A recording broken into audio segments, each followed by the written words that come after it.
It's time for us to continue this adventure. Day one of the FACEIT Major. Counter-Strike, I was about to say, is coming home. That would be a lie, but still, we have a whole lot of love for Counter-Strike here in the UK, and our first day continues with Gambit versus TyLoo. Two teams who are looking to go ahead and make their mark in the Counter-Strike Global Offensive world, and neither have managed to do it just yet. Gambit, of course, major champions, however, are still looking to go ahead and repeat some of that success, and introductions are in order.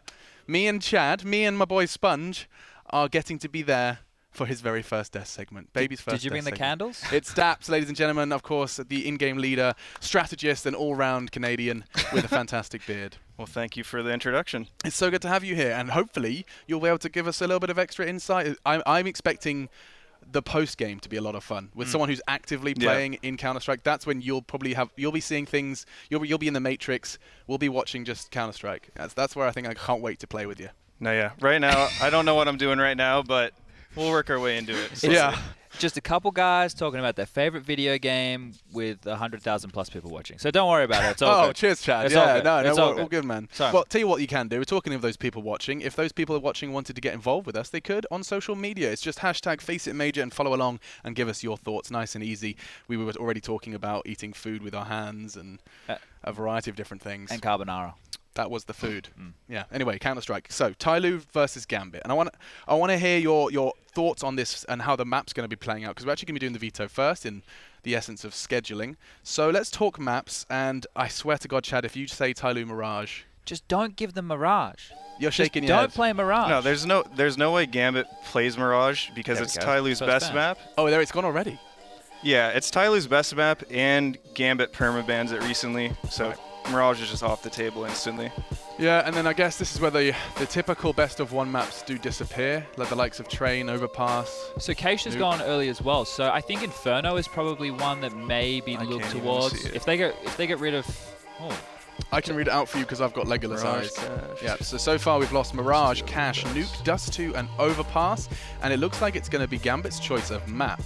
Inferno is pretty good for TyLoo. Choice. Inferno's good? Yeah, if you had top 3 maps for TyLoo, you'd probably say Mirage, and then Inferno and Cage would be the top 3 for them. I see nods. Is that the same sentiment from you, Dan? Yeah, Inferno, sorry, is TyLoo's like second best map, or at least it was for a while. So, and they get to start CT side.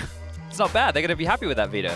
I think the good thing though with Inferno for Gambit is that it's not really a map TyLoo can just like run around and sort of out-aim them and stuff. So I think the preparation Blade's going to prepare is going to help them. And help me with this, because this seems to be the general discussion around TyLoo is they just run at you. Is that really as if when you play against them or when you watch them play? Is it really just they're choosing a site and running at you, or is there more to it? When we played them in Shanghai, they definitely felt a lot more nervous. I think just because it was the final in China. But generally, from when I watch them, they're pretty scrimmy. They like to just sort of make plays, and it's not as organized as you normally like to see. So it is disorganized, at least from the opponent's perspective. When it felt, this is going back now 2.5 years ago, right? I'm going to have to go way back in the time machine, and that's before Ben Tet and Execute were even on the scene. When I was playing against the likes of TyLoo and Miners, you knew that they were just going to do a 5-man contact play with an explosion, couple of nades onto a bomb site, and you would even stack or lean towards that bomb site, but you would just lose because they were so good at taking these duels. Their timings didn't feel like everybody else's, and that sentiment is kind of still shadowed with this team, with Benta and with Execute. They just have more firepower with those two players in the roster, and I think that those two are the win condition. You just need somebody to be a little bit more disruptive. He plays quite aggressive. Captain Mo and DD just do their job, and I'm saying that about DD. He was the star in that victory that they picked up in the best of 3 against Astralis only a week ago. So TyLoo have the potential to be a good team. Sure. It's just that constant thing we talk about, the communication issue, the fact that we have Indonesians playing with Chinese and then they speak a middle ground of English. It's a mess. It is. It's a very intriguing mess, and of course, on the other side of things, communication not such an issue. It is the Gambit boys. You have the Kazakh core, and at the moment, we have, of course, got Mr. X-God himself still in that roster. We have lost a little bit of that charm, though, surrounding Gambit, right? They win the major, and they lose their in-game leader, and we've lost them. I mean, Daps, what's your read on Gambit at the moment? It's just sort of been a confusing ride for them, because when they had Seized, it actually felt like they were improving for a while, and they got rid of him. And even in an interview Blade did yesterday, he said that they don't have an in-game leader, pretty much. They don't. Who's saying that? Can you repeat that? Blade. Blade the coach. is saying. Like, they don't have a proper in-game leader. and you kind of see it in how they play. Like, Mo, the Opera on Gambit, he's been their most consistent player as of late, but it's a Dren and Hobbit. Yes. You really want to see these guys performing like they used to, because you know they're good players, but it just hasn't been there. I was just going to say, this time last year was when, you know, we had Hobbit and Dren both playing in crazy form, right? Obviously, well, you need to go back maybe a little bit to July, right? That's when we did see them pick up the major victory. But at that time of the year, it was like Dren was considered one of the top 5 players in the world. And since then, they've tapered off in such a fashion that it's questionable what is going on in this unit, and every single player has picked up the mantle, besides Mo, I believe, of being the in-game leader. Obviously, Mir is the most recent to come in. I don't think he's even been offered a chance to be in-game leader yet, but C's did it when he was there, Dozier's doing it now, but I thought he was. Dren did it for a while, and Hobbit did, and none of them have recovered in terms of form to come back to that team that we know that they can be. And I can't help but feel like it when you let your brain loose and you think a team without an in-game leader, what happens? What's the pre-round call? What do you do in a pause? Who's talking? I have a question for this, because Daps is obviously doing the in-game leadership stuff right now. And when all this coaching stuff happened, I was playing and the coach was able to talk pretty much the entire time.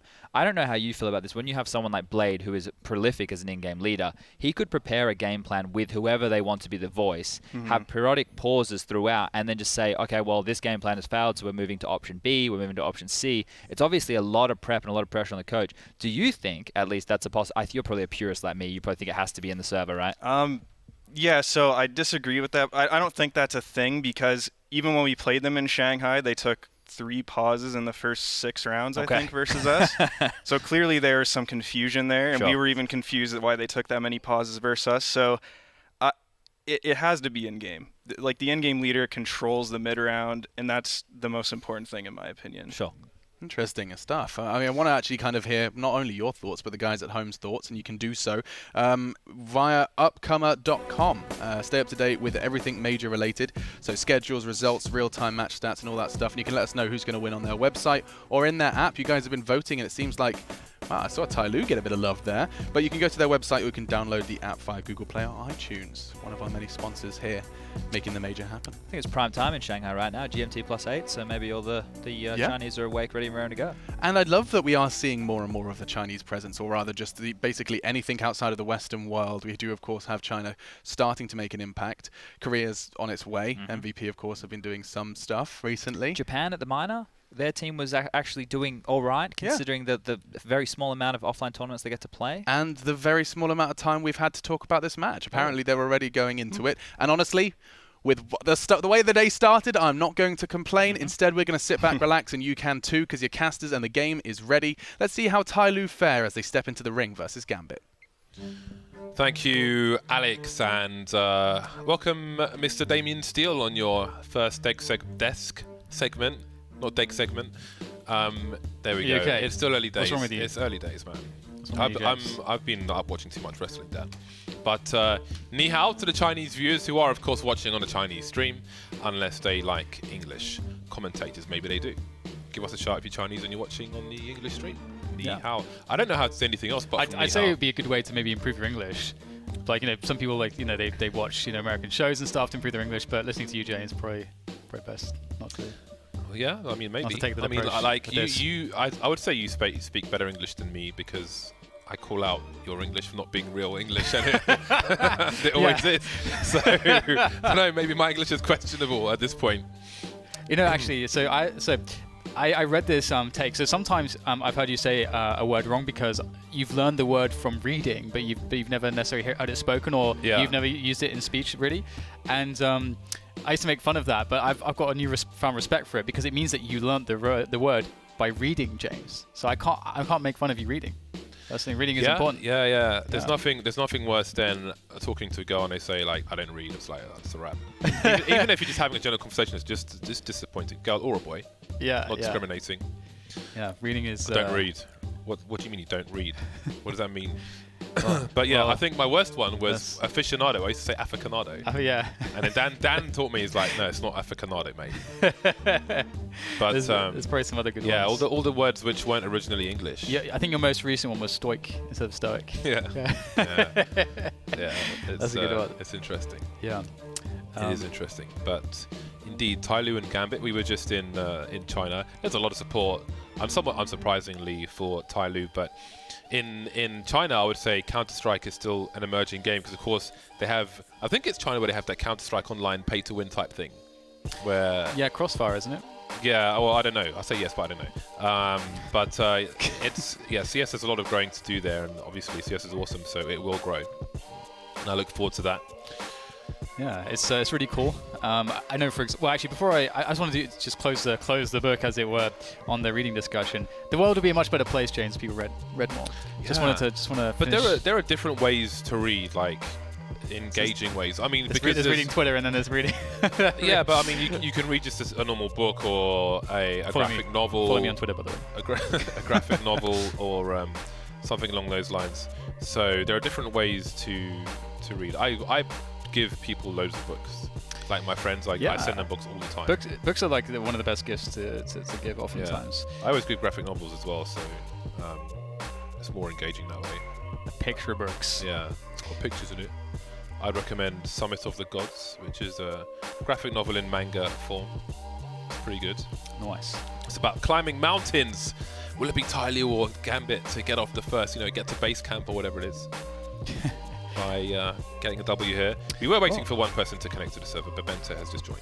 I mean, one thing as well, if you look at the numbers, the Steam statistics and stuff like that, when it comes to the comparison between CS:GO and Dota 2, really CS:GO in the West is as strong, if not at times stronger than Dota 2, and it's really the Asian sort of viewership that and what is the word for taking part in stuff? Just participation. Participation, yeah. Participation in the Dota 2 scene.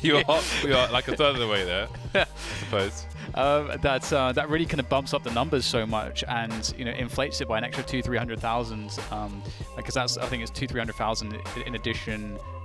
Numbers-wise, is the peak of Dota in comparison to CS. So, and that's really the Asian market. So yeah, I mean the game is I think the one thing with Counter-Strike is it's really easy sometimes to be like, well, it seems like it's not doing so well, but it has peaks and troughs because we've been going for 18 years. With Counter-Strike, it is as far as all the esports games goes, Counter-Strike is one of, if not the most untouched in as far as the fundamentals and the premise of it. It's still bomb sites. It's still one side with the economy system, the round system. It's all pretty much the same, and the skill has not really been changed all that much. Yeah, Counter-Strike is the most gangster game. If you think your game is better, I'm not hearing that. Counter-Strike is the best game. I'm going to get my 15-year badge on Steam soon. On the 11th of September. I was always sad because I think I have like a 5-digit account, I think, and I had a lower one, but for some reason I think my internet was down for like a couple weeks or something like that when Steam came out. Oh really? And so I created the account elsewhere.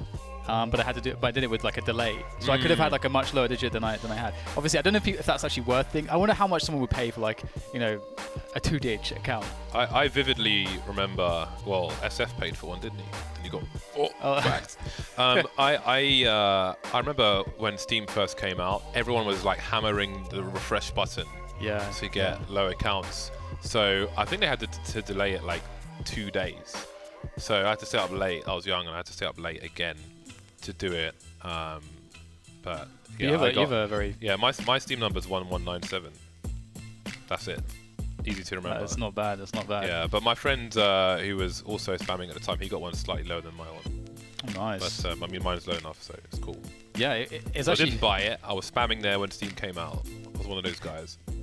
It's funny. I don't know if you remember, but I remember having this experience like, the Steam thing, that's really cool, but like one of the most important things was the friends feature, and it was just like always down in the first like couple of years. It was just like down for like months at a time. It was so annoying. Yeah, man. I still miss it. When you used to get a message, that old sound. Yeah. Good old days. We've done a lot of sort of nostalgic ramblings here so far today. Yeah, it's all good, man. It's really cool. It's all good. Maybe it's a sign that we're getting old. I'll never get old. Well, I'll get old. You'll get old before me. I've got them black jeans. I've got them African jeans, Dan. Yeah, black don't crack. I don't know about Indian jeans, though. You got Indian jeans. Yeah, I don't know what's going on there. It's going to be a surprise. What will Dan's Indian genes do to his aging process? It's just going to be a surprise, James. Let us know on the Twitter. Photoshops are welcome and encouraged. So we are soon going to be starting this game. I think we're a minute. Oh no, Bentet's left the game again, so maybe he's having trouble. Why haven't Gambit given me a polo, man? I'm all about the polos. I have so many polos that I don't have enough cupboard space to put them in. So I want more polos. I want a Gambit polo. You hear me, people? I know you're out there watching. The thing is, like, I feel like with the polos, you have to be on top of your like starch game because you got to starch those polos. Because otherwise, like, you know, the collars will get all kind of weird and misshapen. I'm a caveman, Dan. I can't be starching stuff. I know. That's the I put in machine. I press button. I take from machine. That's how I roll. Ain't no starch here. Since my science lessons, starch and iodine. It's like when I had my shirt dry cleaned for the very first time. I was like, so which level of starching would you like on that? And I was like, ooh, what is this? I don't mind if I do. So, I had no idea about any of question. Clearly, they think I'm an idiot. I don't know if we've mentioned it yet, but like Captain Mo is walking again. I think that's important. That because is fantastic. When we were in Shanghai, he was in a wheelchair and he came out on the side of the stage, and everyone was cheering and stuff. It was really emotional, man. I was teary. I was like, oh man, this is like, it's like when an injured wrestler comes out. I was like, oh look, it's that guy. But he's walking again, baby. Yeah, that's awesome. Yeah, he's ready to go, man. No more disabled toilet for Captain Mo. Yeah. It's crazy, man. Injuries. What colour is that hair? Like, which one? Well, the two closest to the camera, because they're maybe slightly different from each other, but especially the second one. Like, what colour is that? Like a steely grey or something? It's like a smoky. I'm not sure. It's pretty cool. The Asian scenes are on point with the male hair dye. DD always has crazy hair. He is the king of the eco frags, by the way. So that's one to look out for on an anti-eco round. So FYI, 40 seconds and the match is going to start. The countdown has begun. So for those of you on GoTV, on the anti-eco round, I'd say DD because he is the eco frag king. I think Bentet is a massive player for TyLoo, so I have to pick him out. And the clutch king of 100 ping is Adren. He is a favourite of mine, and I cannot not pick him. Yeah, Adren is great, especially on this map, especially on Inferno. He just finds ways to just outsmart people and outdupe them, and just that experience that he brings to the table. He's incredibly smart as a player, and somehow, you know, he always delivers like massively at majors. Like it's just so commonly found that Adren will have big games at majors. Yeah. So. And what we've noticed is that there are like waves of people who are new to Counter-Strike and might not be familiar with what these players have done in the past. And I call him the clutch king of 100 ping because he used to play on the online matches from his home country, and he used to have 100 ping. Kazakhstan. He had a massive disadvantage, and he would still body people for fun. And that was very. We'll go into what that's. James is even quite expressing how impressive that is. So we'll go into that later because we have the match starting right here, right now. TyLoo on Inferno, and they're on that CT side, which again they will be in fact quite happy with. Hobbit is testing the grounds towards top banana, seeing what he can find, and he's not found too much at the moment. TyLoo taking their time, looking for a good moment to try to strike here with this two-man setup. The flash comes in. Bentet is laboured, but he gets the frag, and no damage has been done to him or somebody, and they get out of there. That's pretty nice. Second flashbang, but the T's, they were blind, but they won't lose another player. And now we see a reposition. Mo was by the coffins. And now they wait. It's just guesswork here in the pistol round. You can only expect so much. So TyLoo will wait to see what they have to offer. Ymir cutting the noise. There is a grenade, but as we can see, there is a boost in position. Dozia trying to remember the line up towards the coffins, and there is a pop flash as well. Somebody's blind, but again, they have... Look at this crossfire. It's basically a three-man setup here from the CTs. Adren going for the 180 no-scope, but he won't get anything done. TyLoo win the pistol without losing a single player. Yeah, you don't too commonly see that. That was pretty impressive. Very controlled from TyLoo. Gambit unable to get that initial opening on top banana, and it really sort of started to get out of hand as they decided to push in. It's a shooting gallery here for TyLoo.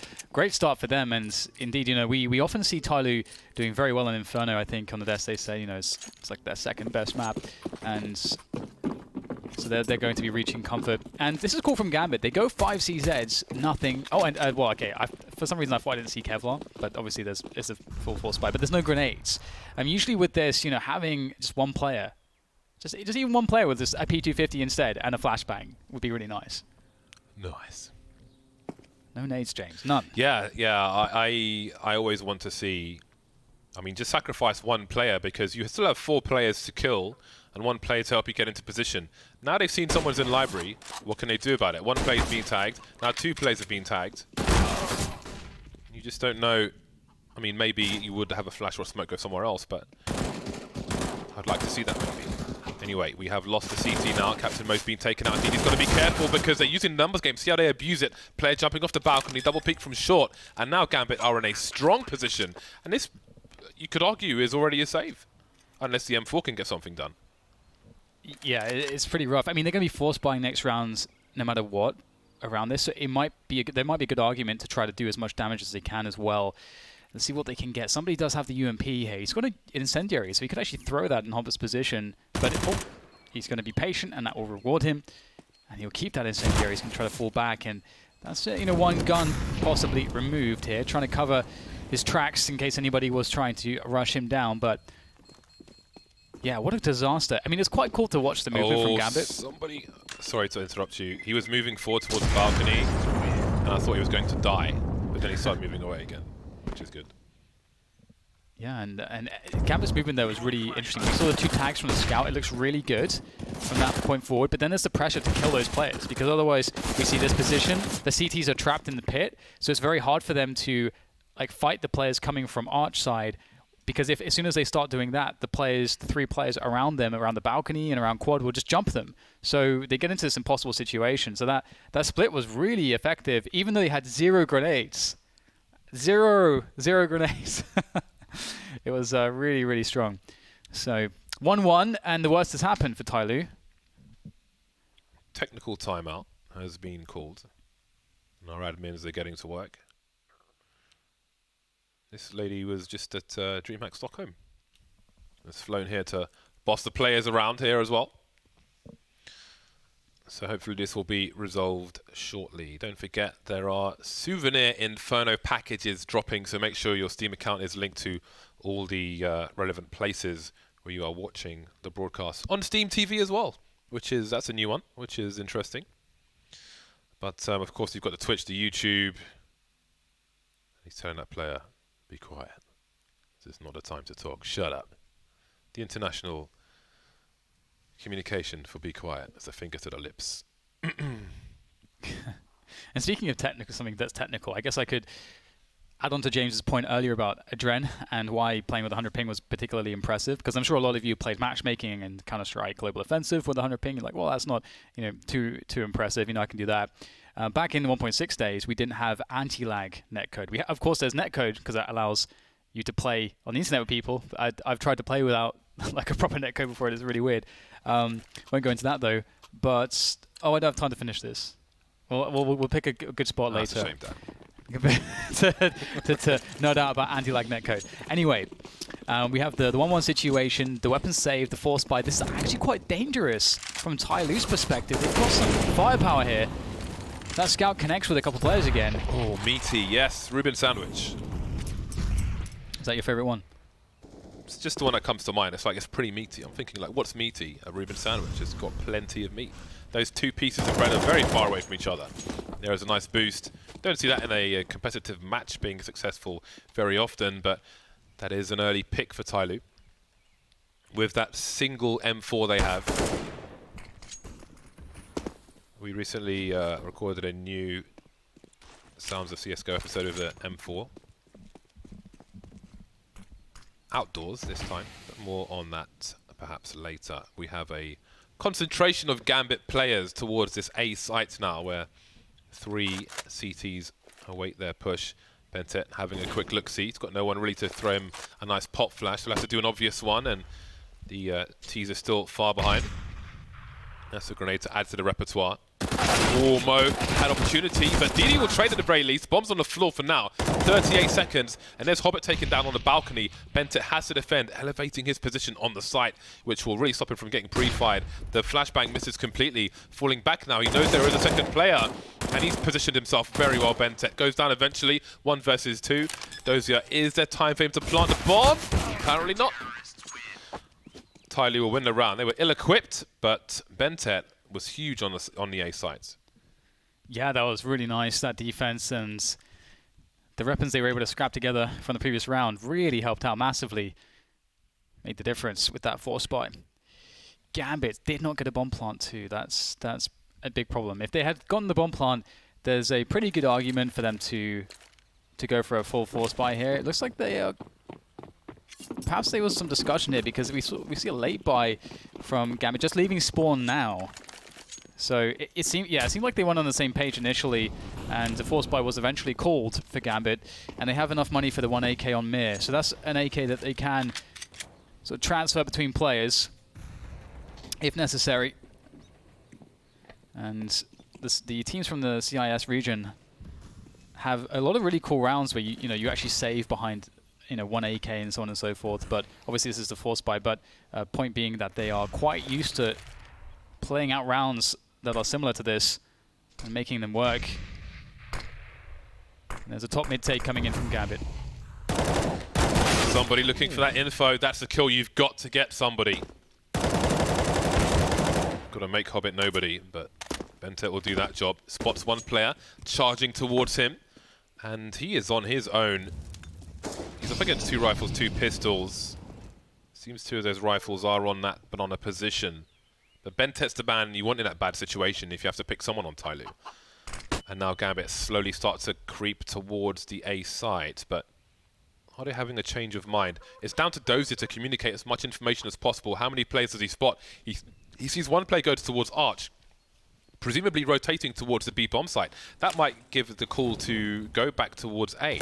Mir now in the middle of mid with the bomb, and Adren's going to be the sacrificial lamb. He's here to kind of suicide into the site, if you will.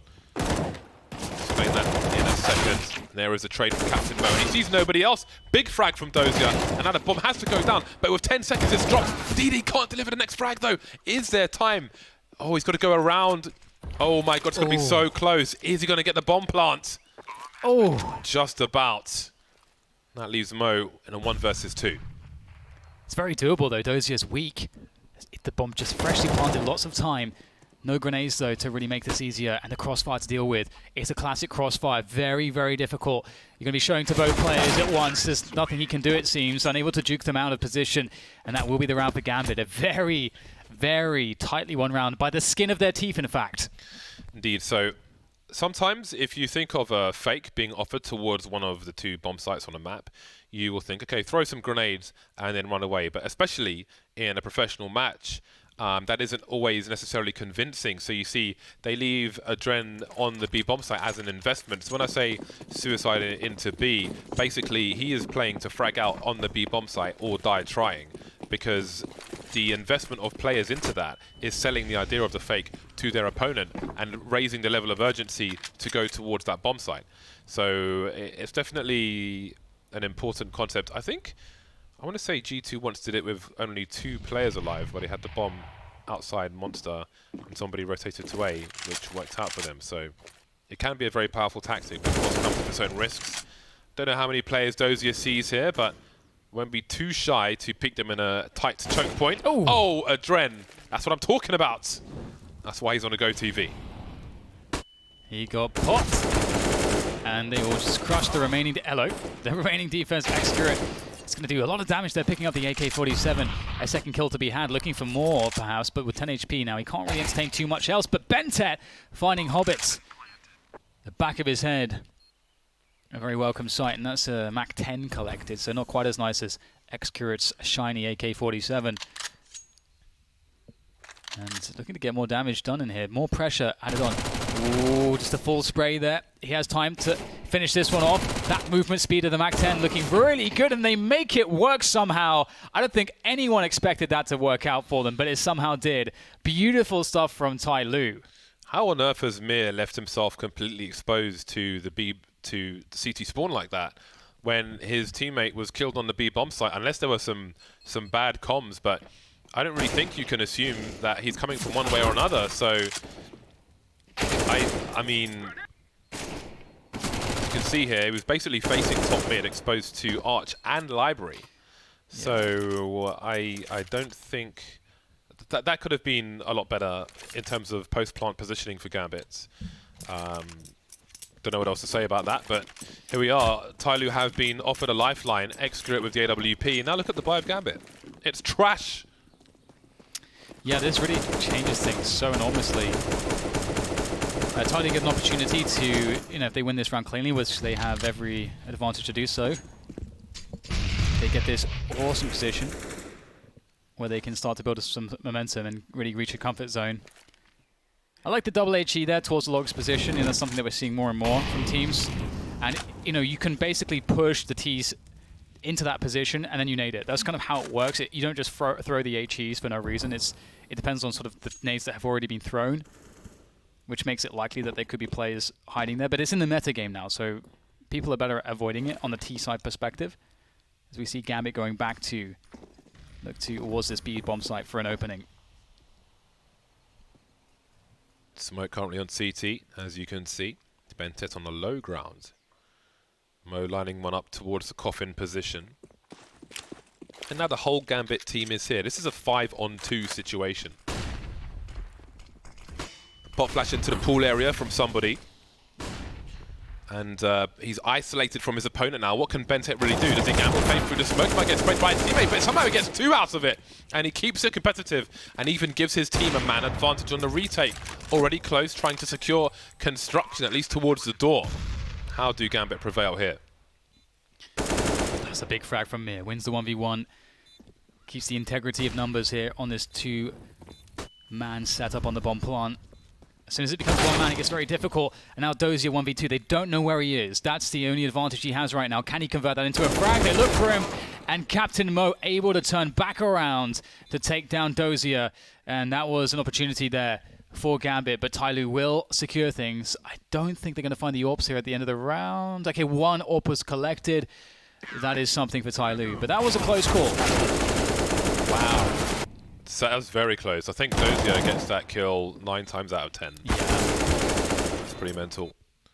But there was another one to find afterwards. So TyLoo in good spirits now. Lots of discussion going on. And Gambit, they are in eco territory. A few pistols being purchased here and there, but for the most part they await the next round.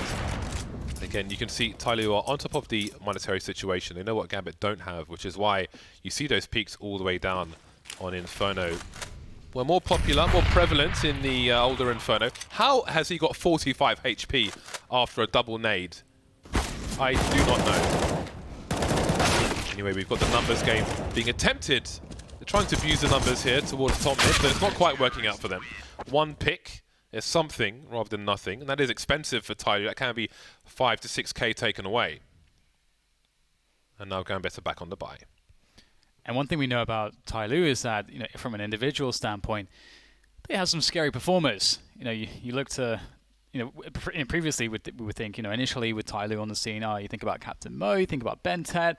Then it turned out that, Excurate joins the team. It's like, whoa, okay, Excurate is an absolute superstar as well in his own right when he gets going. And then DD, of course, haven't even mentioned him yet. And so it starts to be the case that they can get a lot done. They can really leverage that individual skill to get them out of a lot of dangerous spots, which otherwise might be problematic. We'll see some aggressive play here. Bentet forcefully trying to take control of Banana here. Unable to find the spray around the smoke. Hobbit going back into the Logs position. Somebody knows something about it though, as Excurate gets one through the smoke with that AWP. Heads flying all over the place here on Banana as TyLoo take decisive control. And Gambit have to take a sprint up onto the arch side. It's the only option left. Oh, and it's a good one. The bomb almost going towards B, and it would have been a problem. It would have been a 1 versus 1 because somebody's moving down in the meantime. Mo trying to hold on to the pit position, but Adren will step into his shoes. 3 versus 2 now as the bomb makes its way through the apartments. And as Mir has just exited apartments and somebody's just walking into apartments, you wonder what will happen. Again, there's that angle I was talking about previously, but someone's already in the pit position, and those is not expecting somebody to be that close, aiming towards the end of the halls. Where is the other player, though? Mir focusing on the corner of the smoke, but as time ticks, he's going to have to look towards that short position as well, because they know a player's in apartment. Someone's got to look there. How long is this smoke going to last? Feels like forever for Excurate, starting to creep through. There is Mir spotted. Where's the last player? Do they know he's in the pit? Excurate now on the high ground. Adren trying to get the 1 versus 1. He's got it. Where's the last player? Switches for him. 2 headshots from Adren. And there is round number 3 for Gambit. Whew, that was a close one, though. That was real close. Goes down to the last man in the clutch for Adren.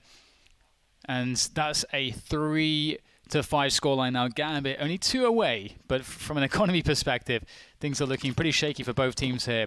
Orbs in for both teams. We see Mac-10s on the side of Gambit. We see UMP and Fatmas on the side of TyLoo. Things are not looking all that fantastic for either side. This is a pivotal moment. And who's going to start it off well? We've got a banana take coming from Gambit. Ooh, I don't even know if you really lined that one up. But we'll see if it does the job. Very fast play from Gambit. And there you see the smoke landing. And is the fastest smoke I've seen for that position. But will the numbers game prevail? Doesn't seem so right now. Multi-frags again. Somebody's everybody at the moment, getting all the frags. 2 players remain here for Gambit. They cannot be reset like this. They must do more. Suddenly, 2 frags. DD at the bottom of Banana. He doesn't need to peek. He is there for containment. The other 2 players have to focus on the frags. If they come his way, then so be it. Does he swing white now? Adren doesn't check the corner. So deep is DD.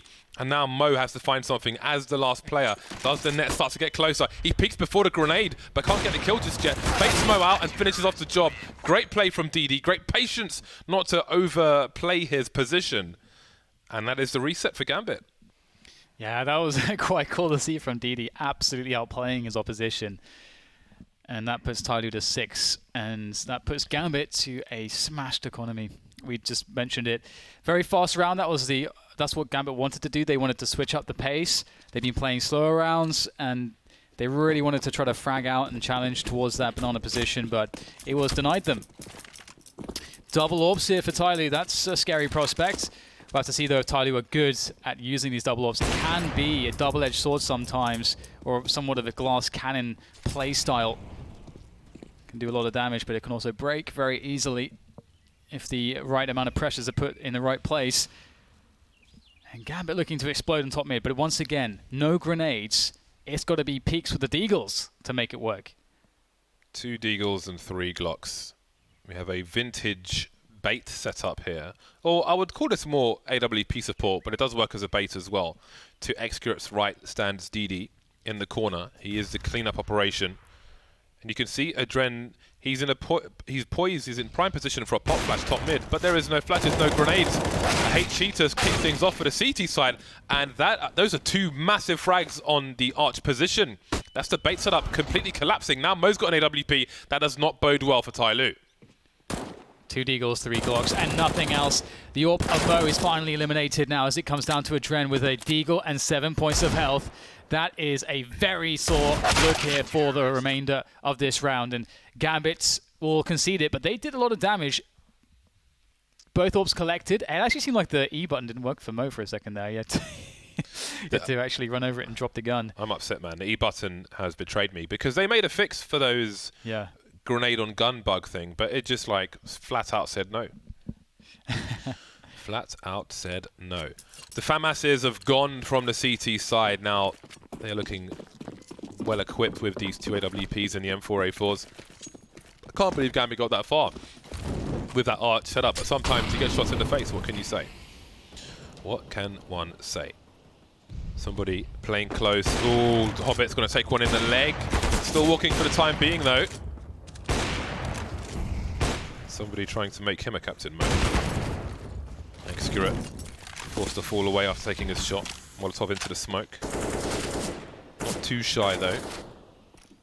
And now let's see. Gambit may go... Well, look at the utility on Gambit. They've got some position, but they've got now 2 smokes and 2 flashes, one of which, smokes that is, they have just deployed.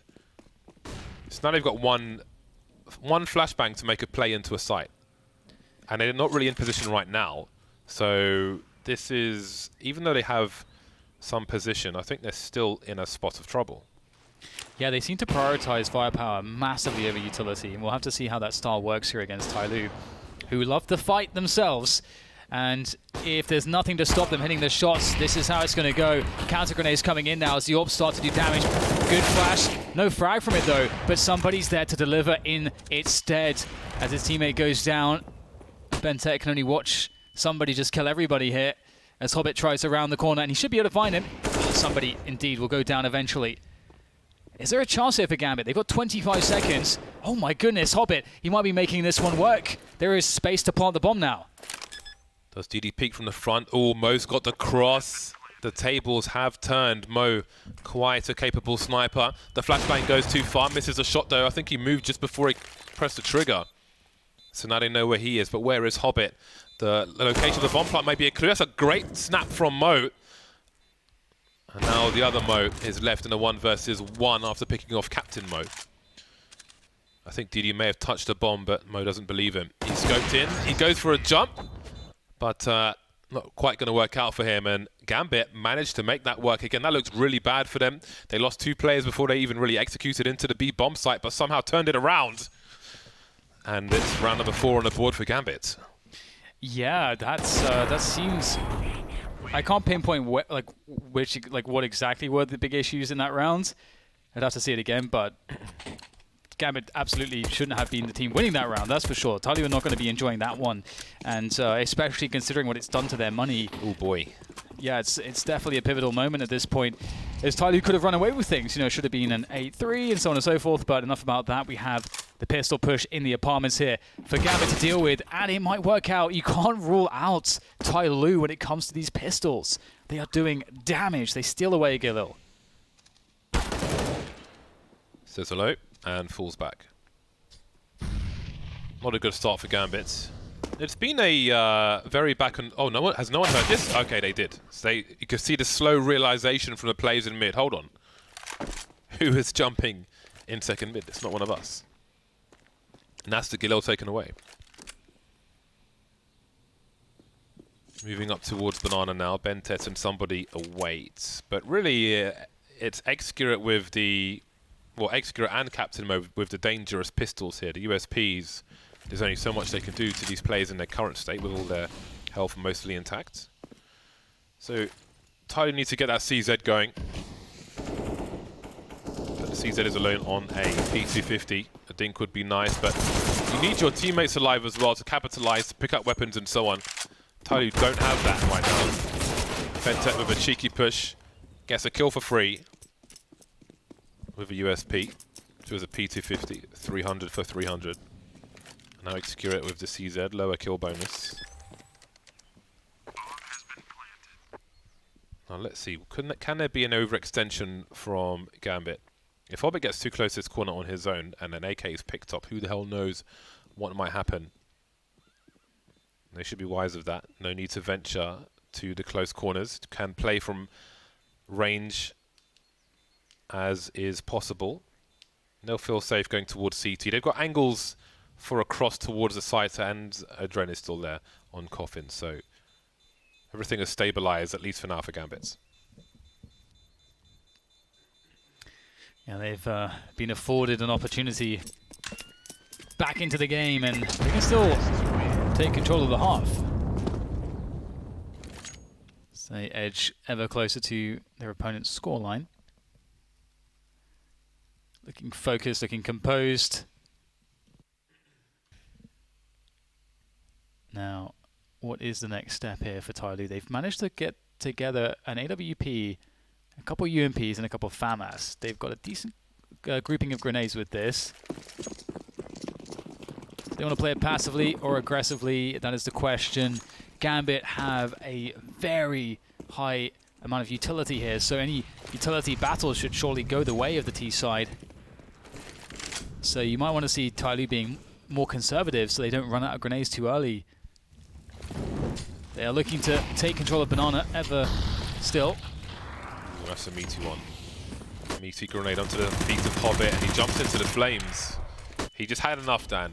He just like, I can't believe you've naded me. I haven't even seen anybody. I'm done. I hear some flames. Let me jump into those. I'm out. Speaking of flames, somebody will be forced away. The T's won't hang around to hear that tag. Mo moving into a very uncommon position. Very rare that you see that. Don't know if any sound cues were heard by Dozier, if he has any clues. Speaking of rare positions, I always wonder when that setup is done by the CTs, how many kills they get on average and things like that, but here we are. You can wallbang it too, pretty sure. From the top of those apartment stairs. I forgot the old wallbang on old Inferno from Banana through the wall. Anyway, 30 seconds left. Players are moving up towards top mid for Gambit. And this position could be devastating if they're not prepared for it. 20 seconds now. Moving towards the balcony. Who is covering the balcony? DD's coming in from short as well. So which way will the balcony player look? Surely he won't be looking this direction. And there's DD turning around again. Now the bomb is on the floor with 7 seconds. And this round is already over. There isn't time to plant the bomb. And there are too many CTs alive. And Execute will take out the rest of them. Gambit played the clock. But you could say in that sense they were architects of their own downfall. Yeah, absolutely. The clock ended up playing them in the end, for sure. I mean, the crazy thing too is that they had plenty of utility, and they just just waited it out. And perhaps they're expecting TyLoo to get aggressive, but then it's hard to expect that as a likely outcome when your opponents have more players alive than you. If you put a lot of pressure on TyLoo through the matter of, they have to find out what's going on because they have a player disadvantage, and they don't feel like they'll win the round if they just wait, then that's a different situation to wait for the push. But it was, in fact, Gambit that had the man-down situation. So TyLoo were never pushing, and I like to see that discipline from them. After they were very active on Banana, we know that TyLoo likes to be an active team. They like to fight. They like to use that individual skill that they have, and they do it in the right spots. They do it on Banana. That's a great position on the map to do it, and that's being a problem. That was a massive problem in the previous round for Gambit. It was unpunished. That was a UMP charging down, upgraded for an AK, got out with no damage. So that's something that might need to be addressed here for Gambit, but there's not many rounds to do that left in this half with. So single AK here for Gambit. That's a good connection. X-Curate looking solid so far. I don't know what the value in that peak is. I always feel like in a round such as this, where you have one guy with an AK and the rest on pistols, like for me, you want the guy with the AK to try and get the entries, but then you want the personnel to try and swarm a position if like there's one player there, for example, like let's say Execute misses this shot, just play the numbers game, trade, take him out with the pistols, pick up his weapon, blah, blah, blah. But if you have less players to do that with, I think the round becomes harder for you when, if you have one player with a rifle, you have potential, but if you have one player and no one else alive, obviously your percentages go down a hell of a lot more. Hobbit peeking towards the arch position. I'm not sure if that gun is retrievable now, but you can see TyLoo just assuming that the team have to be around. Dozier's picked up the AK now. Adren's got a FAMAS. There's a smoke and a flash on these T players. But they're going to try the creep, and for now it's going to be good. And TyLoo are in trouble on the A bomb site here because there is a flank potential. With a player on the balcony as well. Execrate's made a sound cue which a player on the balcony can hear and give warning, and they're continuing to creep. They've made their way into the site. This is so weird! But DD might just clean things out. Mo alone now. Question of damage, perhaps, if it's relevant. 3 players survive for the CT side, and it's 9-5 to TyLoo. That was bizarre, wasn't it? That was very strange. You don't see that every day. Very weird. Works out, though. DD was a savage from pit, and now it's the last round, and we'll see Gambit buying up with a couple of Galils once again. CZ in the mix, lack of utility. Once again for Gambit, it doesn't seem like it seems like they want to try to do a lot with the firepower against TyLoo, and I think that's playing to a strength of TyLoo in many respects. That's a game where TyLoo can be very comfortable, and we'll see X-Curate. He's absolutely mad, going straight forwards there for that fast peek through the smoke. And unfortunately for him, this round, Gambit were ready for it. Mo pushes forward and converts the second kill. Gambit might very well have the last round of the first half here. trying to stop a further push from Gambit towards the B-bomb site, but you want to hold on to your grenades if you can, and there aren't many grenades for TyLoo. Bentet with the Molotov. Gambit just waiting for now, waiting for the smokes to go. Look at Mo's position. Really aggressive with the AWP. He can smell the desperation. Quiet boost, and TyLoo have gambled on this B-bomb site being the one, and they might not be wrong. Seems that Dozy is just looking for a rotation, a peek, down mid. There are some grenades, asking questions, maybe waiting for some counters. Bentet holding the molly, but he's got to throw it soon. There it is.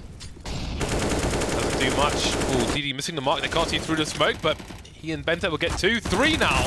Make it 4. What in the blazes? Not a single frag in this push from Gambit. The pre-fire there won't do the job, but with 29 seconds left, where on earth are these players for Dozier? Could be on the left, could be on the right, could be first, oranges, second oranges, new box, dark spot, construction. He has no idea, and he has to avoid getting trade fragged. 17 seconds now, half the time gone, just wondering where they are, and that is round number 10 for TyLoo. That is crazy. You know, it was like 3 versus 5 for TyLoo. They lose 2 players on B immediately, and then somehow they managed to win into a 2v1. So that's kind of crazy. They nosed it right up, Gambit. Yeah. I mean, of course, you know, TyLoo, you know, they had made some mistakes of their own here, but they are looking much more together as a team. And Inferno is a map that, you know, historically Gambit have been pretty darn strong on. So it would be a tough one for them to lose, but of course there is still ample time for a comeback to be made for Gambit here into the second half. Absolutely. I expect Mo to be strong with the AWP on the CT half. I think that perhaps the CT half will be a relief to Gambit, who seem to have struggled on their T side. I think it's reasonable to say. TyLoo have they've got some grenades on Excurate and Bentet. There is a Molotov among other things. See what Gambit choose to do. Trying to abuse the range of the USPs down mid, but they'll fall back into more traditional positions. This is fairly common for Hobbit. That's a nice shot from him. Still moving, of course. You can often see him peeking Banana with a smoke grenade in his hand, just trying to spot and call rotation as and when necessary. But we've got the vintage retake play from the CTs with the flashbang. Doesn't see anything, but you never know what's hiding behind the wall. Soon going to find out, I think. And indeed, 3 players, but Hobbit, oh my god! That is outrageous. Making it look far too easy. And Adren, you know, of course, just one-upping him there in regards to that. Very clean kill down at the long ranges. From top mid all the way to bottom of mid. And Bentet, last man standing. James, so the funny thing about this is that TyLoo won their pistol flawlessly with 5 players alive, and now Gambit just did the same on the CT side. That's quite but cool. In a heinous fashion. Heinous fashion. What are those shots through the wood?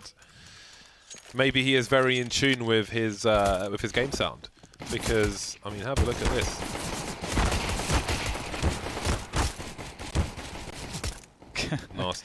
Nasty stuff from Hobbit. Yeah, he's given a difficult task on Banana, but we'll see more of that when the buy rounds come in. For now, it's the anti-eco, anti-force buy, and it is the latter. Indeed, it is the latter. We've got stats from Betway. TyLoo has won 19 of 34 pistol rounds as T on Inferno over the last 6 months. Middling ground, more or less. Right then, so TyLoo with their pistols have 2 flashes and a smoke, so there are a number of different burst plays they could do if they throw a flash from Bentet's position over the high roof here, like so. Then here comes the charge numbers game. And Dozier is in a lot of trouble because here comes the conga line. That smoke grenade could be a godsend. He gets the 1 versus 1, he can reposition now, and just Pepper trying to conserve his bullets, and he will clean house. 4 kills for Dozier, leaving somebody on the A bomb site, but Mir will take care of him as well. That's a good chunk of money for Dozier. And 7 rounds for Gambit. 7-10 in favor of TyLoo. Yes, it's looking very doable now for Gambit, taking control of the Mahoneys and able to move forwards now against just pure Glocks. That was a beautiful hold from Dozier, you know, really it's very satisfying. In that position, you're alone. There's 4 players with pistols running at you, and you just calmly clean it up. And I think that's something that you can absolutely say for players like Dozier, players like Adren. Absolutely, the 2 players with perhaps the most experience on the team, and they're veterans, and that's the level of composure you can expect from them. Do you remember? Well, this round is not live. They will restart it. Something or other is going on. Do you remember when Valve added a barrage of pretty flower updates to Inferno and Cobblestone and other places? Added pretty flowers. Someone in Valve is gardening, man. Someone out there has got their like plant pots from home in the game, because there are flowers all over the shop now. But who? Who is the botanist? We'll try and find out during the course of this major. I bet you. I feel like you're gonna at some point become a botanist. That's like not as like a profession, but you have like 6 months where you delve deep into the discipline of botany. I looked into tree surgery, but apparently it requires like 2 or 3 years of study. I was like, okay, pass. I don't have time for that. If I've got time to learn something, I'll learn, regardless of what it is almost. But I'm sure tree surgery is not one. There must be accelerated classes, James. You can probably find someone who. But because you think it's just climbing trees and cutting things, right? But I'm sure there's like education on foliage and stuff. I had some people whose family and friends were tree cutters and tree surgeons, and they told me all about it. So there we go. But someone gave me a cactus as a present, and then it died because I gave it too much water. So what is it? So I'll give you a test. What is it in the leaves that gives the leaf its color, James? Green. What is the substance called? I don't know. It's like chloroform, but it's chlorophyll. Chlorophyll. I'm just trying to make it memorable for you. Chlorophyll. When you say it's like chloroform, well, I just isn't that what people put on like a cloth to make people unconscious? That's why I was trying to. I don't know if it's like chloroform, Dan. Well, no, it's not like. I mean, like the word sounds similar. Like it's it starts with chloro. I don't know. I just try to make it memorable for you. Why James. did you think of chloroform then? Because I'm trying to think. What would James remember here? I feel like that's something you associate me with chloroform. Yeah, I feel like that's something you'd know about. Don't know how I feel about this. Yeah. Well. Right. I'd love to know who has the issue here and what the issue is. But we'll see. Hopefully soon. What the hell's going on? Who do you favour at this point of the match? It's a difficult one. I think I'm probably gonna lean towards TyLoo. I think it is very hard though, because I think we look at Gambit probably moving on to what should be right now their stronger side, but I think that TyLoo have so much skill. If they're able to find their comfort zone with the fast trade style, I think that can be just so effective. And they already have a slight lead. The only issue here is that Gambit are going to start with a very good economy. But I'm going to say TyLoo. I think it's very 50-50, but if I had to say someone, I'd say TyLoo. I think Gambit, I mean, maybe I'm underestimating TyLoo. They have been on the rise this year for sure. We'll see. The round is being restored, and then I imagine we will be continuing. I don't know what the issue is or was, but we'll see. The music's good though. Yeah. I mean, there's also less pressure on TyLoo in this situation. They lose this game. We're in the.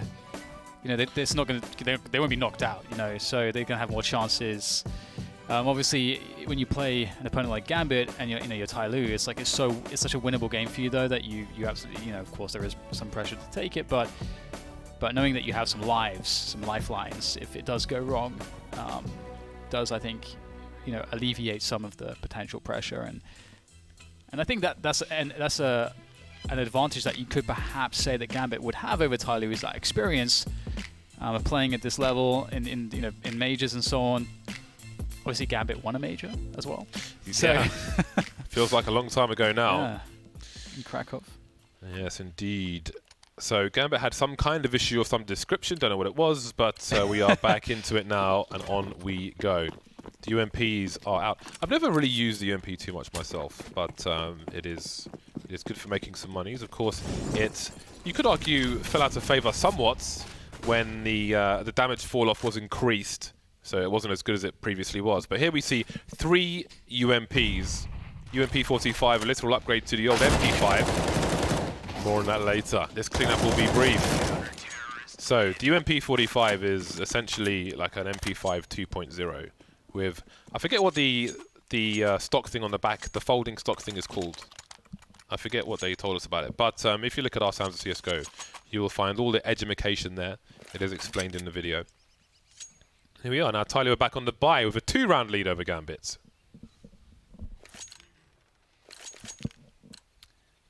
So where is this one going to go? Because TyLoo, you know, I was talking about that fast-paced trading style of T-side that they're good at. This is the kind of round where you would see that. They don't have much utility, so they have to rely on that. But deep peek from Mo, he's so confident. He knows they can't have an AWP in this round. He knows it. So he feels comfortable to take that peek, and he's going to win the battle. Again, what is the... I guess he's trying to bait a shot. Well, he did a good job of it. He baited the shot, and now he's dead. So perhaps an unwise approach to the to mid area in that particular round. Yep. Oh, that is brutal. That's what we mentioned previously, where even when the flash comes in for the burst play, sometimes you have to slightly delay, because if there's an AWP holding the angle, they'll take the shot anyway, and you might just run straight into it. And now you've got a 4 versus 3 situation. Do TyLoo look for some info towards Banana? Indeed they do, and that will force Dozier back, not deploying his smoke grenade just yet. Instead he'll take another tight angle. So tight that the wide peak stops somebody from being able to get a frag. But now they've got map control. This is still good for TyLoo. Doesn't get a frag, but he's got masses of real estate. And now Gambit don't really know what's up. You can see somebody suggesting that he has run away. Wasn't the most dedicated bait. Oh, almost gets a headshot there, and he's going to go for this. He's got position and the spray, but Dozier will get the kill. And the team are behind him now, but the team are falling to pieces. Bentek's got to get 2. Always ever reliant Bentek. Can he get this frag? He can, but there are 2 more to find. And maybe it's 2 too many as Gambit get another round on the board, and the gap is closed to 1. Yeah, big round from Mo there. You know, in many senses, though, you know, Mo, he was... I'm not going to say he was given an easy round. That's not what I'm trying to put across. But I think, you know, you highlighted it well. There is no business for TyLoo to be peeking middle when you know your opponent has an AWP and you don't in this kind of round. It's an opportunity for Mo. He's a very established and reliable AWP player for Gambit, and he knows that that's a round where it's very safe to go for that deep peek, and a lot of AWPers will be going for that. And you can see here again, he knows there's no AWP. He's going for the peek as deep as he likes. He will whiff the shot, but he's going to be happy in gathering that information ever still. So TyLoo, you know, there's not really much that they can rely on here. Just feeding the machine.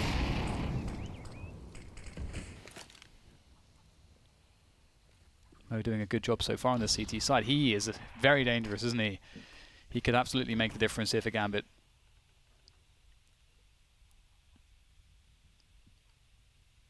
You can see Mo targeting a wider peak, which is why he's not holding the closer angle to the left. These TyLoo players are just waiting. The re-smoke. No punish attempt as the smoke passes the door. But they know somebody is on short now, and there is the wide peak. Lands a shot immediately. Speaking of which, Bentek with a nice one, trying to avoid getting a collateral there. Really going patiently for that headshot onto Hobbit, but won't hit the mark on that occasion. And there is Gambit with another round. 10-10 now as TyLoo move back towards the buy. Excurate has bought an AWP. So there will be 2 on the server on this occasion.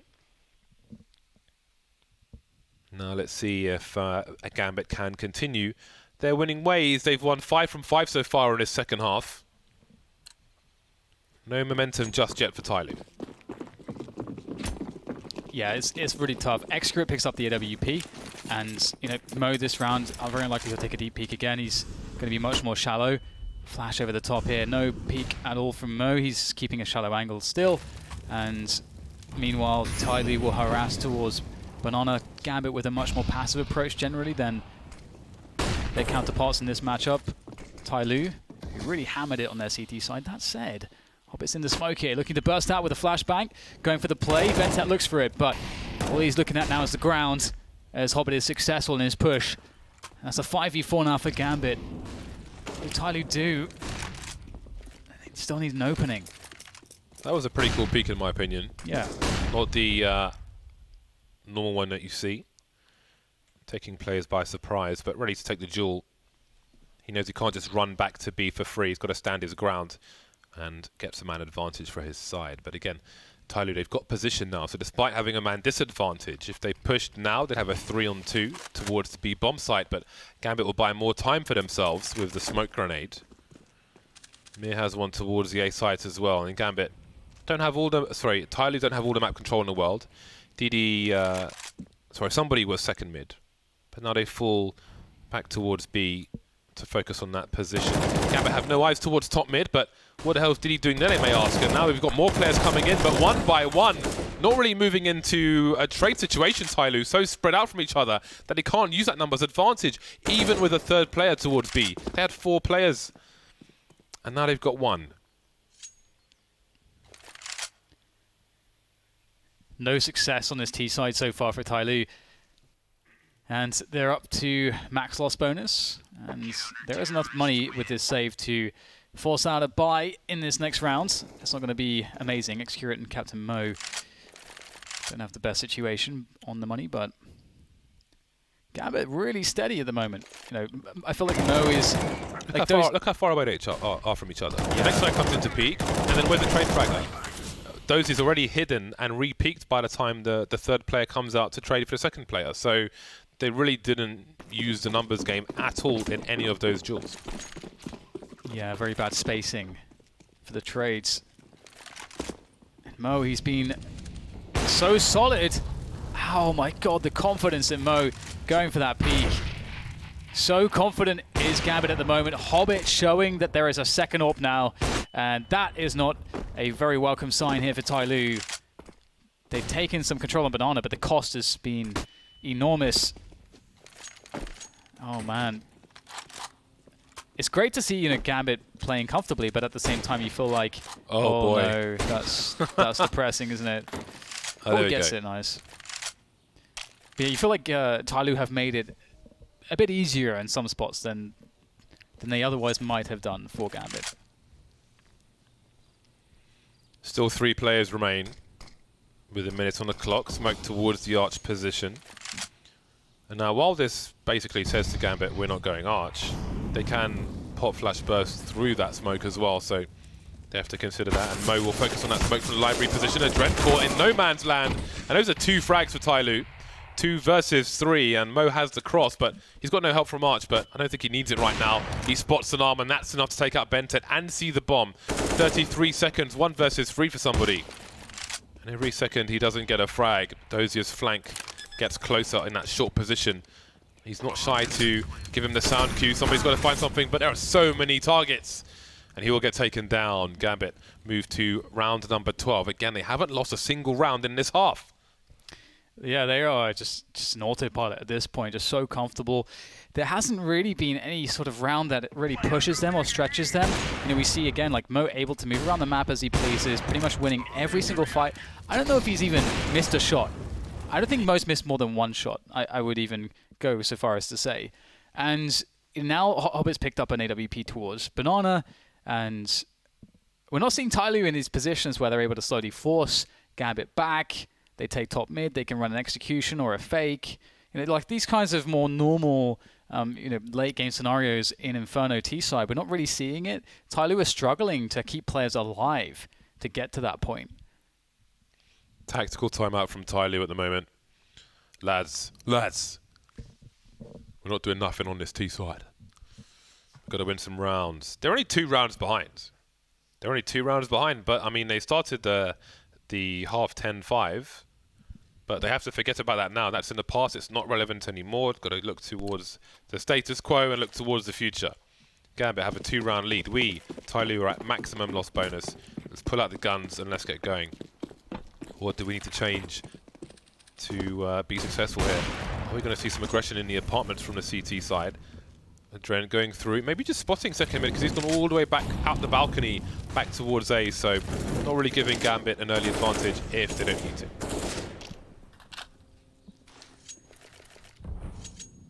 So more positioning here for TyLoo as they start to find themselves close to that top mid area. Can they burst it though successfully? Will we see another shutdown here? at the hands of Gambit. Let's cure it with the smoke for Arch. Not much for Mo there now. He throws forwards an incendiary just to delay a push into top mid. Just slow everything down in 10 seconds here, 10 seconds there. He still finds a kill though, as we see a player pushing towards the balcony position.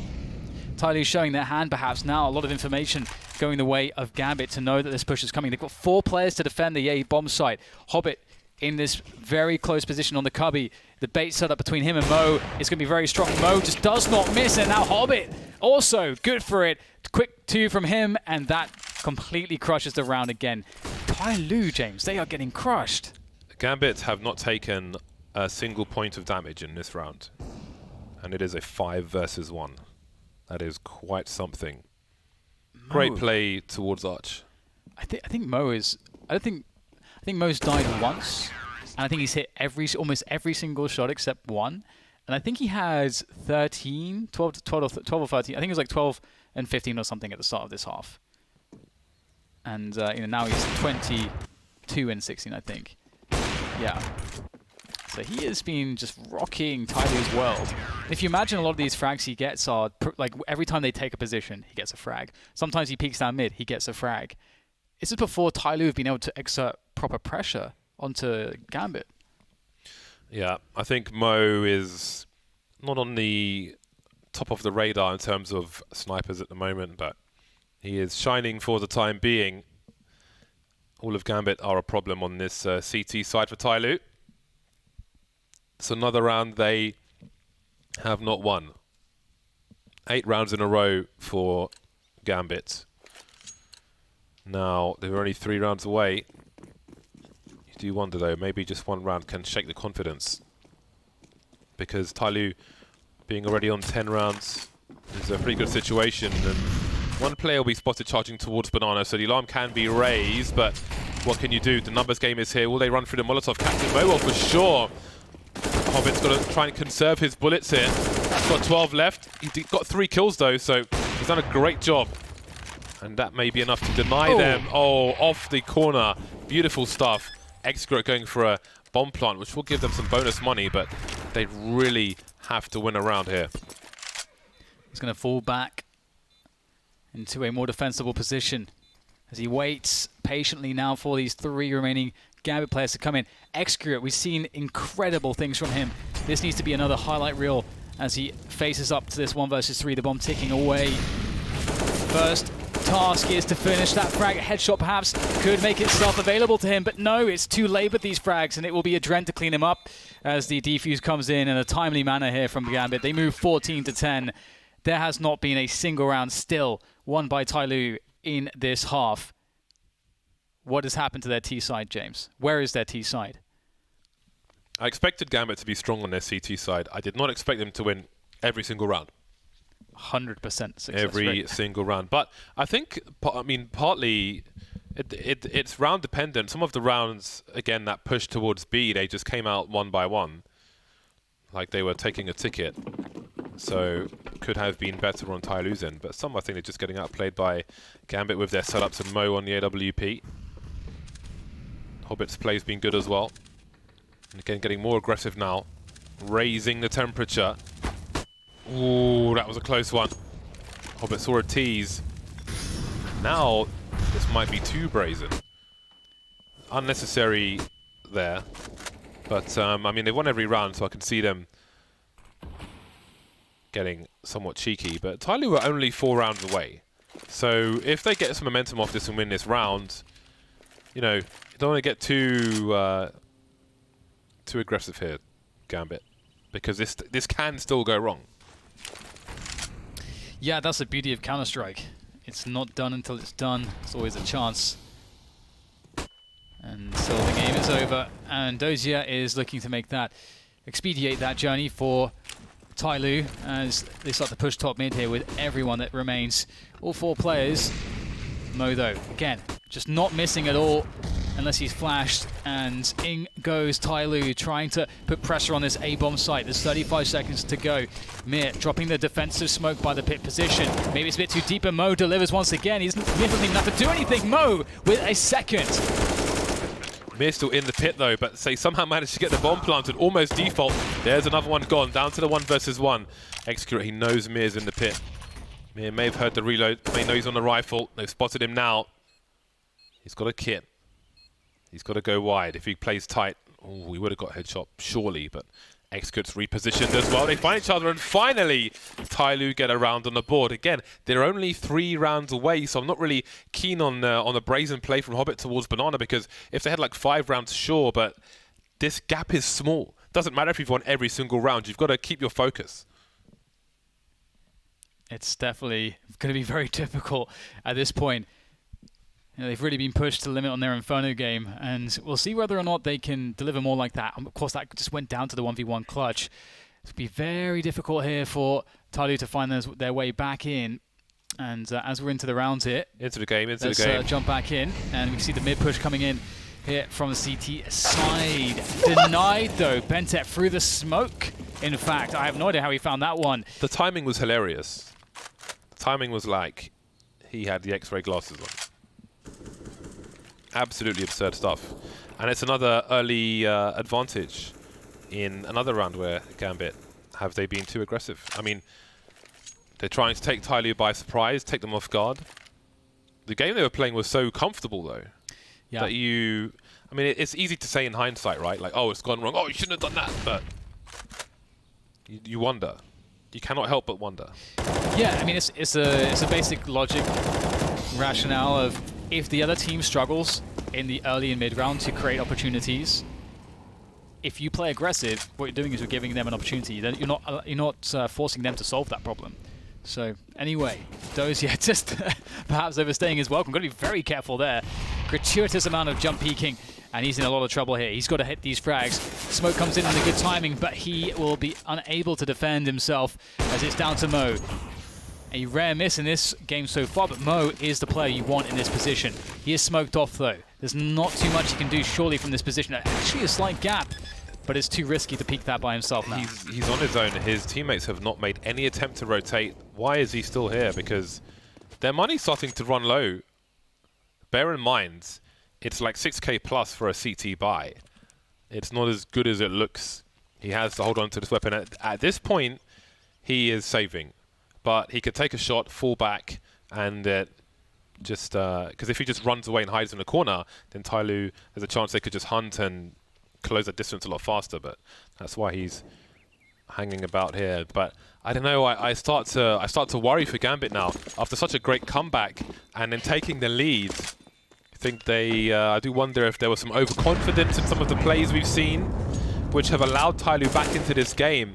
And they were never far away because they were so far ahead in the first place. Yeah, absolutely. It's going to be really interesting to see how the adjustment comes in from Gambit now, as I do believe they have taken a time out. Gambit's looking to perhaps reassess the situation. And again, I think that you have to look at this, like the Gambit have to look at this game and think, look, it's been that TyLoo have struggled to effectively run defaults without losing players. And, you know, in every sense, when they've been trying to push us back, that's when, you know, it gives us more opportunities to get frags before they go onto a bomb site. That's where they've really been struggling, and that's where we've been getting the advantages and winning rounds. So perhaps we'll see a more passive approach now from Gambit to go back to, as you described it, that comfortable zone that they were in that sense. And so, again, also as you mentioned, you know, the money is stretched here for Gambit. They'll get the full buy-in, but it's not going to be a good look if they lose the next couple rounds as far as the buy perspective goes, and then we'll likely have overtime. So Gambit need to make this work, but Execute, look at this fast timing with the AWP, darting straight up the banana position, looking to find one. He won't catch it though. Being teased. That is heinous stuff from Hobbit, really pushing his luck. Dozier has to create a magician's curtain in which to disappear. Oh, crikey, it almost landed on his head. So some damage done. With an M4 spray, this could quickly turn around, but Gambit needs to be quicker on that trigger finger when the time comes. And when will it come? TyLoo heading towards the A bomb site now. They've left no one towards B, and we've seen some pop flash aggressions from the CTs in rounds prior. So I do wonder if we'll see a retake attempt there and then some information. Dozier is starting to creep towards the corner. Mo's got a flash towards B, so we'll see if that happens fast. Dozier's peeking banana now. Will there be a rotation from the CTs? Will it come in time? TyLoo making lots of noise towards this A site. Oh, there's a peek from Adren. He's got so much information right now. And now they're committed, but Mir goes down as well. This is a disaster for Gambit. Yeah, really wanted more from that peek from Mir. At least like one kill could maybe make a difference here, but with Gambit's on the ropes here, economically, they just have to give it up. And it's all about winning buy versus buy now for them. TyLoo really finding some life at the end of this half, and I mean, they went missing for so long. 9 rounds in a row, Gambit were victorious on in regular time, or rather at the CT side, until we started to see any sign of life here from TyLoo, and somebody going hunting. He doesn't allow them to save these guns. Ooh, you see some nervousness there when he starts to strafe before taking the shot. Every sniper is familiar with that. It's such a weird paradox in that you're afraid of being fragged, which is why your brain moves you before you shoot, but you have an AWP, so if you shoot, you're not going to get fragged because it's an AWP. It's so bizarre, but it's like it's one of those mental blocks which can be hard to get around sometimes, especially in the heat of things. Do you know why, James? It's because, you know, our brain, we try to like move away from trauma. You know, you've had that negative conditioning so many times where you like go for that shot, you hold it, then you get shot in the face, and you feel so bad, so stupid. You got to trust yourself. Yeah, it's a difficult one. Yeah, it's that negative conditioning though. It's hard sometimes to. When I'm on a free-for-all deathmatch server and I'm using a sniper rifle, I don't buy a pistol, because if I miss my shot, then I want to be fragged. I don't want to, because I feel like it can teach you different habits where you're trying to manage with the pistol afterwards. It's like I want to land my shot the first time, or I feel like it for my purposes it makes me depend on getting the shot first time more. So I think that helps me mentally. But here we are. TyLoo 1 round away now. Gambit still have a bye, but do wonder, do they go back to what worked for them? They had that round where Hobbit went for the re-peek on Banana through the smokes and so on with the AWP. Then they had the round where they made a play down mid. Both didn't really work out for them. Can they bring back what allowed them to string all those rounds together? It feels like it was long ago now. I think the momentum is with TyLoo. Yeah, absolutely is. Right now they're feeling it, and quite conversely, Gambit are feeling it in quite a different way, as they've been crippled by these pushes. TyLoo looking to make it work again. Mir trying to defend, gets only one. Adren looking to make good of it though as they start to rush onto the bomb site, and there is nothing that they can do. X-Curate through the box with the AWP, and my god, TyLoo, they just walk onto the bomb site. There is no one to deny them that. What on earth is going on right now? Gambit can't stop them, and their money is just down the drain. TyLoo move on to 14 rounds. The opportunity for Gambit to win this game, James, it's slipping away very quickly. At least the loss bonus will be high. 2,900 for losing this round. So I'm interested to see what they will choose to do. You can see the air strafing, trying to bait the shot from the AWP. It's an easy avoidance, and that's the bait set up, but there's no frag from Dozier. And it seems only Mo may survive. Ooh. Mo got a no-scope on Captain Mo there before the camera switched. Too early production. I have to say as well that Mir has been struggling anchoring that pit position. He's having a bad game, I think, so far, and you know, that's a position where you do expect you have to get those multi-kills. That's part of your job, and you know, we're really seeing TyLoo abuse that A bomb site in recent times. Just being able to walk onto that site, it can be difficult when they throw the right utility. Sometimes you don't get an opportunity to even see to make some kills, but 14-14, what a comeback here now from TyLoo. 4 rounds in a row, the last 3 rounds easy bomb plants. And the fact as well that you know, we see them getting onto these sites so easily now, it's like night and day. If you look at the first 9 rounds of the half, it's crazy. I'm interested to see what the boys on the desk will think of this half. And see if they thinking what I'm thinking, or if they have what do you think? wiser and deeper thoughts on it. Just like the turning point where just unnecessary risk is being taken on Banana and everything kind of falls apart from there.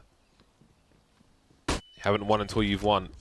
Too many a game where a team gets to 14 and then gets no further. I don't want to be taking that peek again. He was in the air for so long, I'm surprised. I think a lot of snipers would have taken him out there.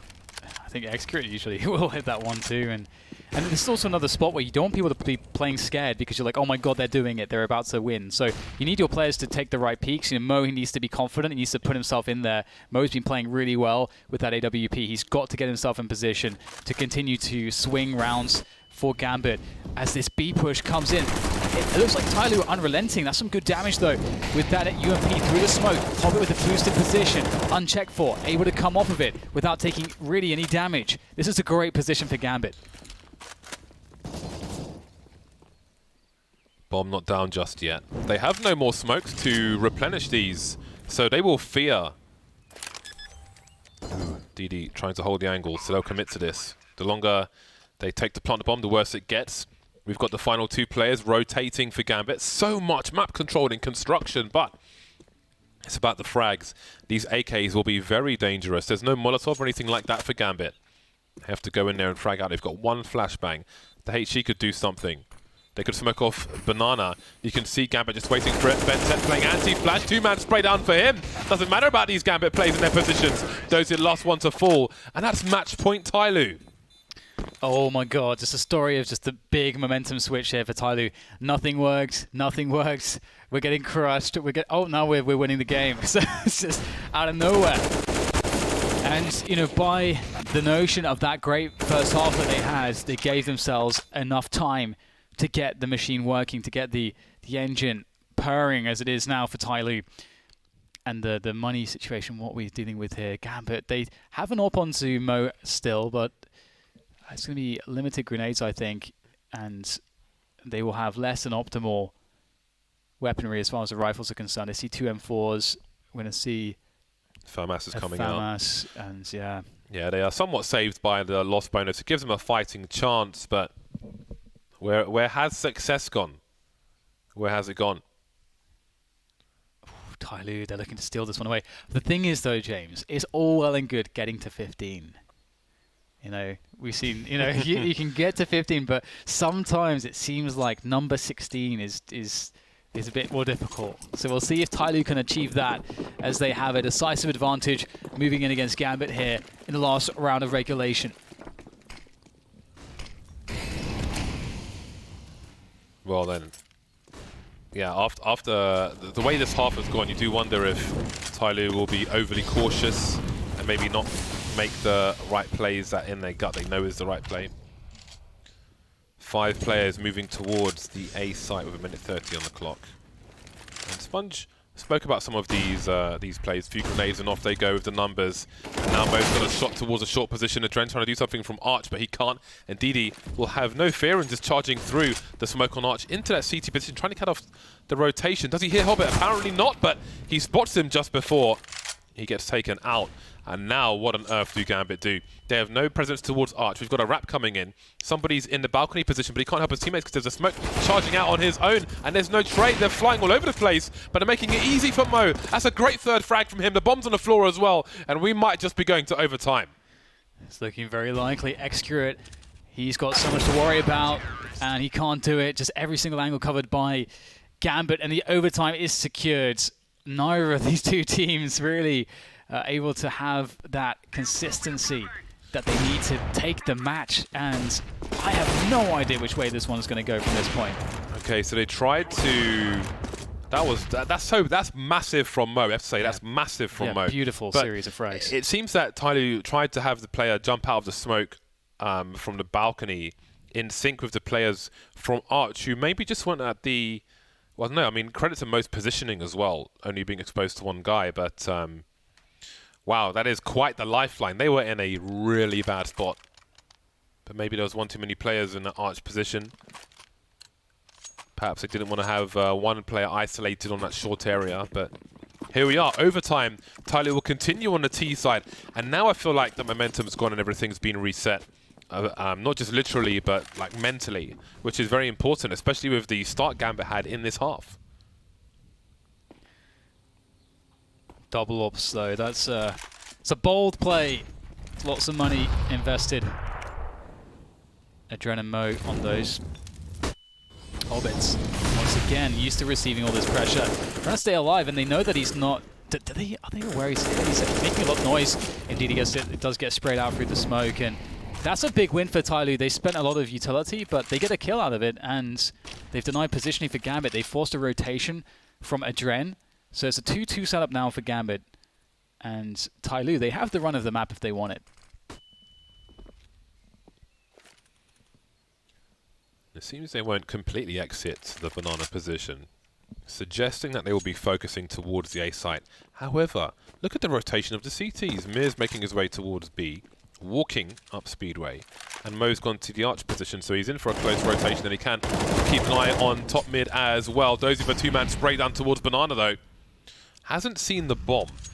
But all of a sudden, Gambit have the man advantage, and now Mo and Mir are like, oh my god, oh my god, oh my god, moving back towards the A site. Awkward positioning, and Mo is going to be in a very interesting position. 25 seconds on the clock. He knows somebody is in a lower ground. Hasn't been spotted by the player in the pit because of the pillar. Looking for more rotations, but as this goes on, his position may be compromised. Somebody now in the graveyard position spots one, taking him out, but there's another player near the smoke. 12 seconds to plant this bomb.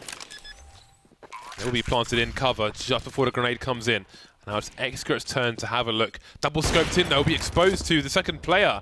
Oh, that's great from Xcurt, and now Dozier's on his own, coming in from that short position, 1 versus 3.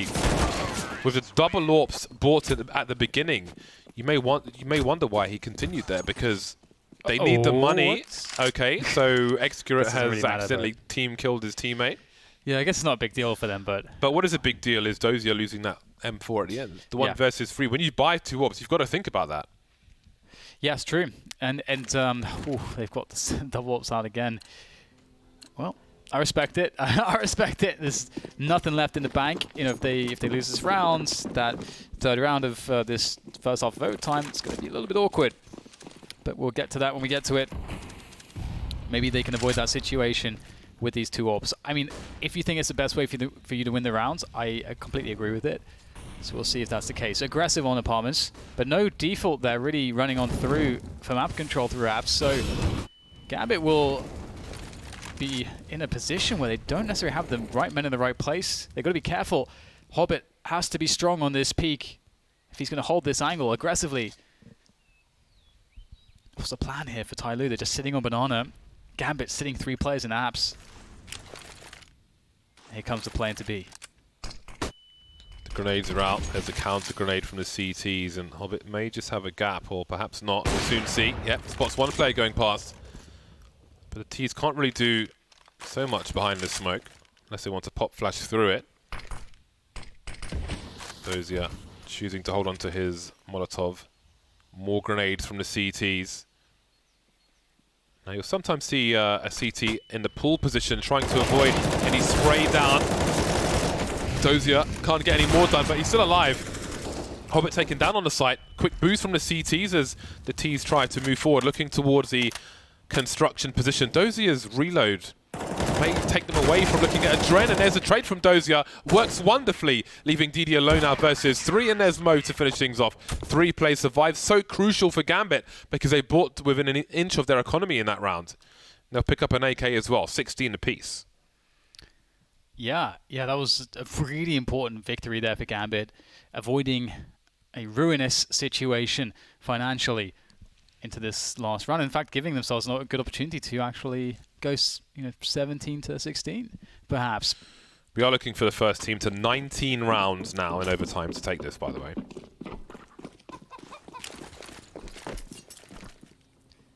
Who will it be? Gambit's got Mo on that AWP still. He's been dangerous. He's on 33 kills. He is top fragging on the server at the moment. And once again, he'll go aggressive as he did in the previous round in the apps. And this should surely be a frag. Very difficult to stop that. And there is the base setup. Mir gets himself one. Mo falling back to another position. Do they keep committing? Giving Mo opportunities here. And he will be able to fall back there, will Mo into more defensible positions as TyLoo, every single push they make here, it's very labored. Might be a pixel angle there for Adren, but he backs away, just making it safe. Relying on his teammates, playing the setups on the site. And they've got so much mileage out of setups, Gambit. They just stuck to that. If they were more disciplined, they may not be in overtime, but can they finish things off now? 4 versus 2 in the last round of the first half of this overtime.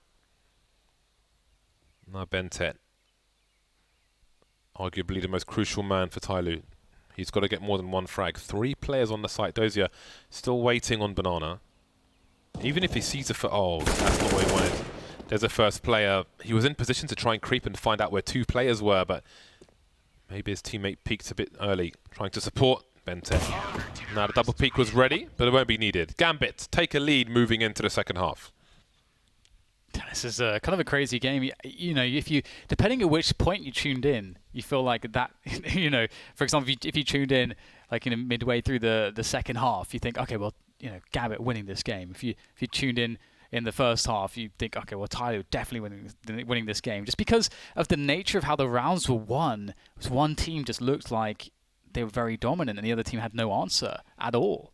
But that's just sort of the nature of this particular matchup, it would appear. But Gambit now look to be good for this. I don't know if you're with me on that one, James, but you know, if I was to make a prediction, I would go Gambit, not just because they have 1 round in the lead. I think the scales have slightly tipped back into their favor. I feel like they are back to normal after the mishaps, if you will. But let's see what TyLoo can do. Let's not forget, it was TyLoo who got to 10 rounds on their CT half, so if they can bring some of that essence into this half, then who knows. Again, let's not underestimate them. The T side was a struggle, but the CT side is where comfort is. It's where the plush pillows are, the silk robes, the slippers, the massage oil. Excurrent trying to give himself a gap, and that's going to work absolute wonders. Spots the second player coming out of the boiler as well. He can alert his teammates, and they can keep a focus on the A site. It's very difficult now to move into this angle for Adren. You know, he knows that an AWP is posted up, and does he ask for a flash? You know, time is starting to run low. There is no flash. Do they just raw peek into these angles? How do you manage this? There is not really a good solution here for Gambit. Adren will use the smoke though and push forwards and just try to make something happen. If he can somehow take out 1 player before the main push comes in and destabilize the defense in that way, they can do this. Oh. Is he going to trade fast enough? No. No, he isn't. Oh, that's disgusting. That is absolutely disgusting from Excurrent. And another headshot to finish off the job. It was so awkward for Adren because it takes a second of realization, and by that time, he's ready for his next shot. But what can you do? You've got to stop him from holding that angle. So you have to walk into the AWP. Yeah, it's nice. Is that, wow. It's a cheeky ace there from Excurrent. And the precision that he is capable of is something to marvel at. Just headshots all around, and 17-17, and perhaps TyLoo not out of this one just yet. Excurrent's so dangerous with the AWP, and if he starts to really put up numbers against Mo, this is going to be very interesting. That is devastating for Gambit, devastating. And again, going back to men like to Psyche, all the players being lost to just the 1 from TyLoo. Can't be happy Rainbow Sparkle squad in the Gambit camp right now. Excurrent holding an angle top mid on his own. The rest of the team playing at the back. So there's a lurk smoke, which we also see from Bolts. So you can look towards site with it. Can jump out into the pit as well. Didi looking for something. And maybe Dozier will run distraction while his team start to charge into the A bomb site. Look at him streaming in there. BenTeT only good for 1, but a bomb's on the site. So there's a full rotation coming in now. And Didi's got plenty of smoke to play around. It works both ways, and the frags continue. He got 2. And now Hobbit's alone. And there is the round for TyLoo. Match point for TyLoo. Well, when you look at that. Second op collected as well. TyLoo looking really good at this point. And DD, you know, DD to me just like seems so reliable here for TyLoo. Just on the T side and the CT side, he's just running all over the place with the M4, with the AK. He seems, you know, in those positions where you need someone to just break the stalemate, DD seems to be that guy every time. He'll get you the first kill, the second kill, and create the space for your team. And reminds me of, you know, Fer a little bit with that, for what he's doing for TyLoo in some situations. But aggressive grenade usage there from TyLoo on Banana to try to disincentivize the Gambit side from taking position there. And they move into Execute, but he misses the fragging opportunity. Maybe there's a chance in that for Gambit. Wow. This buy is crap. This is recycling sensor levels of crap. See what they can do with it. They forced Execute out of position. And DD is looking around, spotting a Dren now. And the smoke will give him some cover. So he manages to escape, but there are still 3 Gambit players around this A bomb site. But Hobbit's so deep towards B, maybe he thinks he's got an opening, but he doesn't really. You can see him in that corner, the side that the smoke the CTs want him to be, if he's there. And he's only got a CZ. Execute sees nothing towards the arch position. So checking CT spawn, and these CTs have to do something. BenTeT sees one goes to construction, but somebody's on his own. He takes, oh, that's a great shot from somebody, and he misses the last flick, but it's a 4 versus 1. Mir's on his own, and that's a wrap. 19-17, TyLoo take Inferno away from Gambit.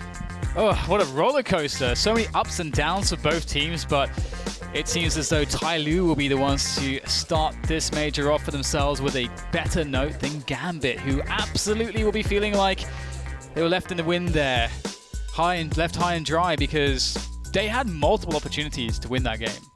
Yeah, for me, I feel like they got too confident and did things, they took risks that I don't think were necessarily necessary, and it kind of just fell apart for them from there. So something to review. Curious to see what the devs think about that when it's time. But indeed, I think it was a great comeback from Gambit. It had so much momentum.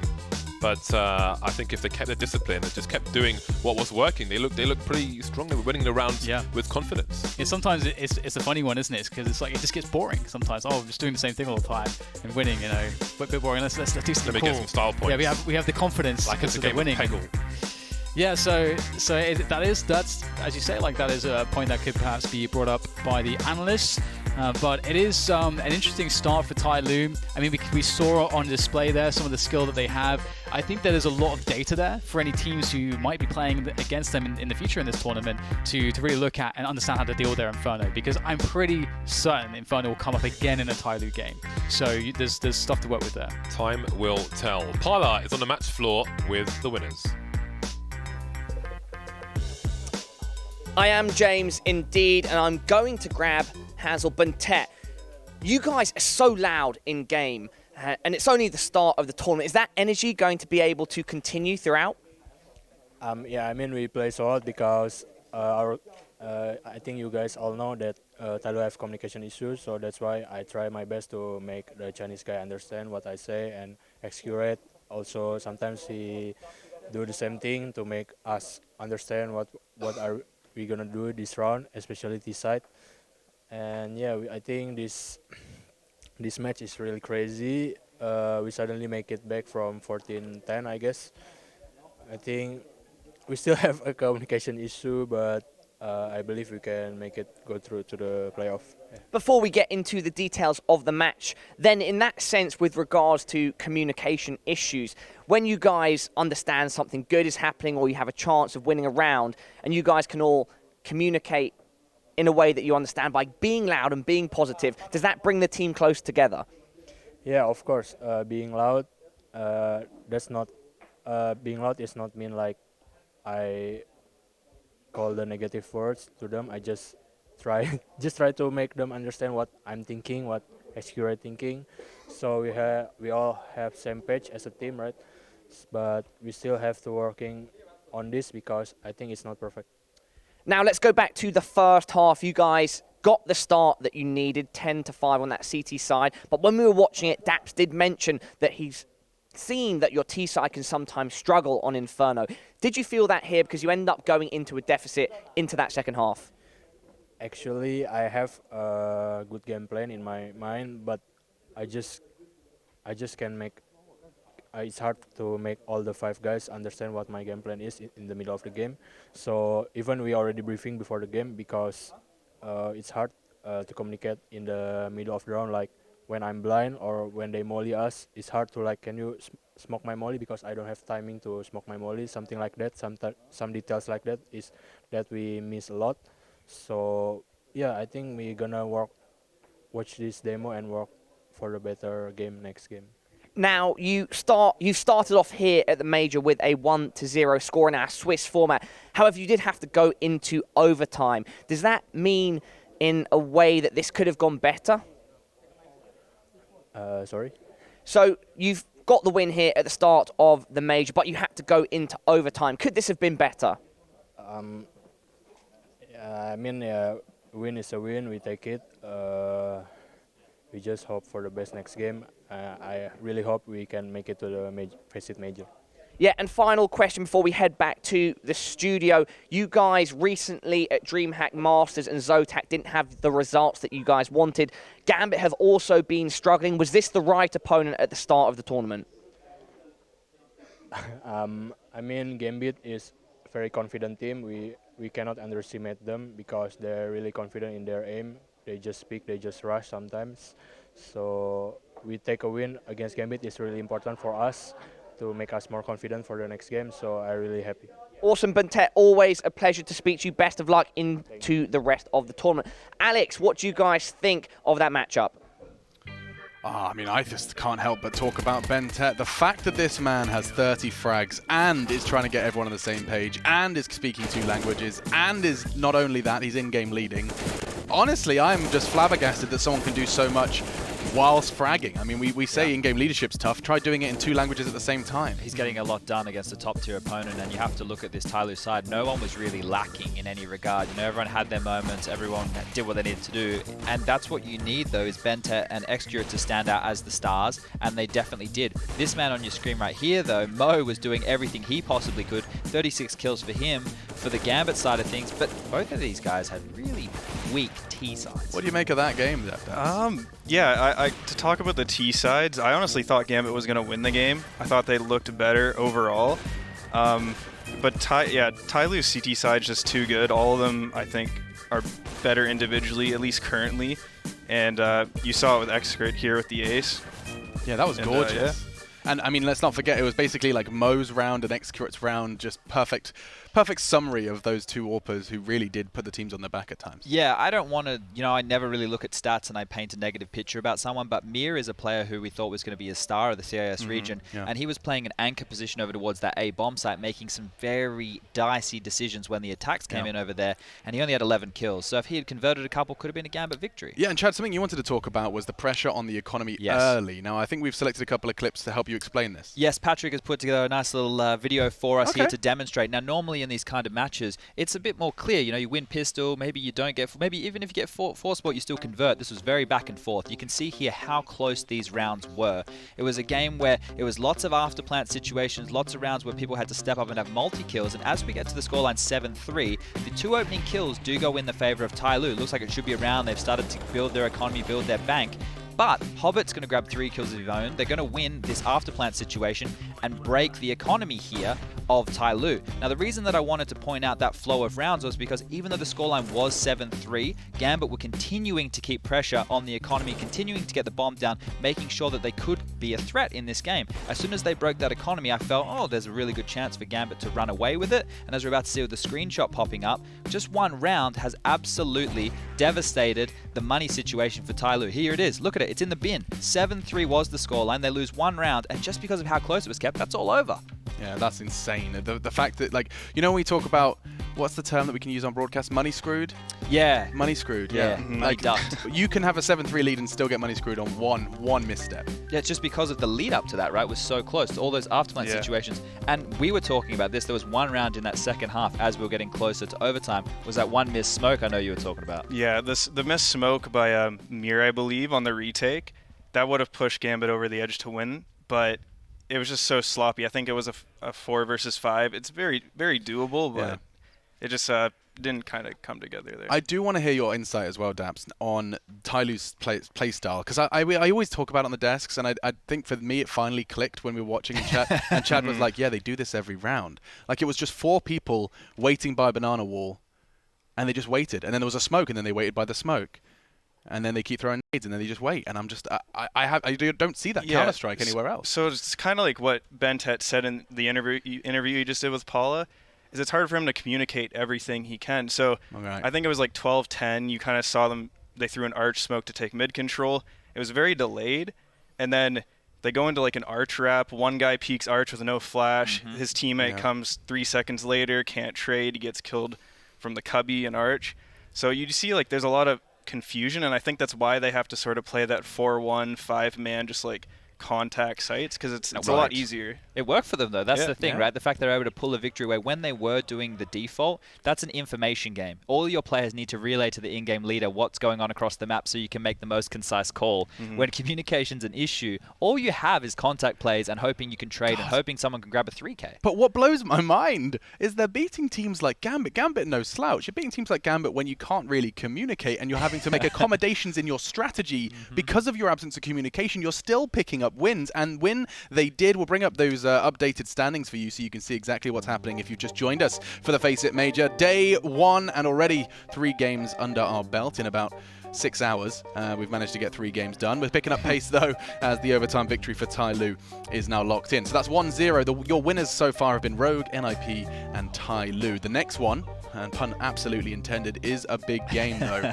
Big versus Renegades. That's one to look forward to, and I'll let Daps set the scene before we take our break. Why could this one be one worth watching? I think it's one worth watching because we know Big's a very tactical team, so we might see some cool stuff they've come up with over the break. And Renegades as well. I talked to Nifty, and they've had a 2-week boot camp, so I think it's definitely something Renegades is needed since their map pool has been fairly weak over this year at least. So I think it's something that can help them a lot, and I think it should be a good match. So hopefully we get some sweaty big Counter-Strike, and we get some like another nifty 50 maybe. That would be nice. All right, well, lock it in. We're going to take a break. When we do come back, we'll be talking all about it. Renegades and Big stepping into the arena next in a best of 1. And when they did, we'll bring up those...